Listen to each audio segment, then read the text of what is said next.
बरगढ़ लोकसभा सांसद श्री प्रदीप पुरोहित ब्रजराजनगर स्थित OPM PM Shri सरकारी बालिका विद्यालय को परिदर्शन करने सह स्कूल रे चलीथिबा विभिन्न कार्यर समीक्षा करिसेंति।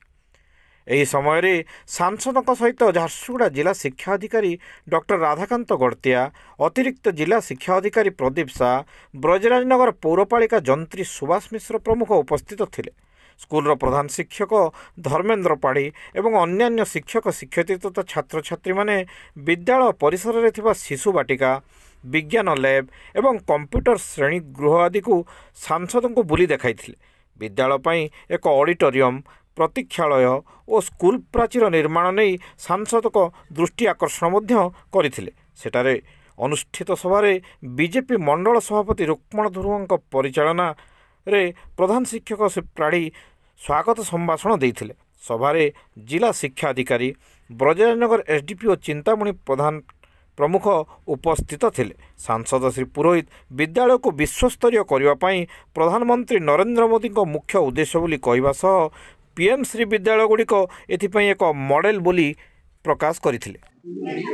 देखो नरेंद्र मोदी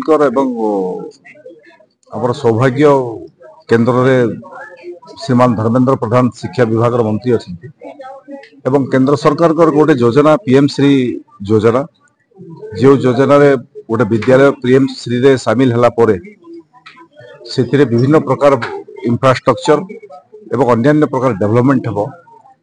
से विद्यालय स्टूडेंट्स माने किभली आउटिके अधिक अध्ययनरत हेबे एवं विभिन्न प्रकार डेवलपमेंट काम पई पीएम श्री योजना रे सामिल करा होछि। पीएम श्री लक्ष्य होची जे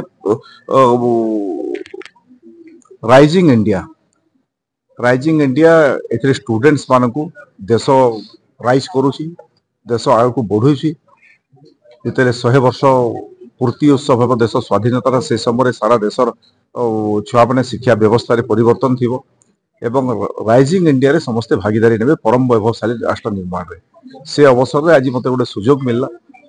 OPM girls high school PM Shri योजना रे शामिल होईछि एवं ए विद्यालय को आसिक पीएम श्री योजना रे तार इंफ्रास्ट्रक्चर अन्य डेवलपमेंट काम होछि। प्रधान शिक्षक एवं झारसुगुड़ा जिलार डीओ महोदय मध्ये उपस्थित थिले, डीओ महोदय मध्ये उपस्थित थिले। समस्तक सह बसिक आलोचना हला एवं को योजना करा जाइछि पीएम श्री योजना रे डेवलपमेंट पई से विषय आमे मोटामोटी हिसाब से चर्चा कलु एवं समस्तक सह भेटिबा, स्टूडेंट्स मान सह भेटिबा, समस्तक सह भेटिबार गोटे सुजोग मिला एवं मो आशा करूछि पीएम श्री योजना रे विद्यालय शामिल हला।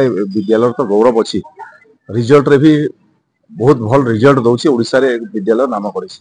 आगामी दिन जिला जागा देखा देई शिल्प विकसित जिला बोली कहै छै। शिल्प एवं खनि खादान कलकारखाना जेमति विकास हेछि बा गोटे शैक्षिक वातावरण सृष्टि हेछि, शिक्षार सहित गोटे वातावरण सृष्टि हेनि बोली सबले अभियोग हे अछि। तार विकास में जेमति पीएम से योजना गोटे निश्चित भाव में स्वागत योग्य योजना, से भाई आउ कौन योजना ये झारखंड शिक्षा विकास में आपंकर से कौन बताते? देखो से विषय रे आलोचना तर्जमा आरंभ हो निश्चित रूप एटा गोटे शिल्प अंचल, खनि खादान अंचल एवं ए अंचल अधिक विकसित होबार कथा कहीं डीएमएफ पांठी, सीएसआर पांठी प्रचुर मात्रा रे अछि। से जरिया रे शिक्षा व्यवस्था को आमे अधिक बढ़ा जाई परिबो। विगत दिन में ओडिशा रे जो सरकार थिला से दिगरे काम कला नहीं एवं सौभाग्यवशत लोकंकर आशीर्वाद रे मोहन चरण माझी नेतृत्व रे गोटे सरकार परिवर्तन होईछि।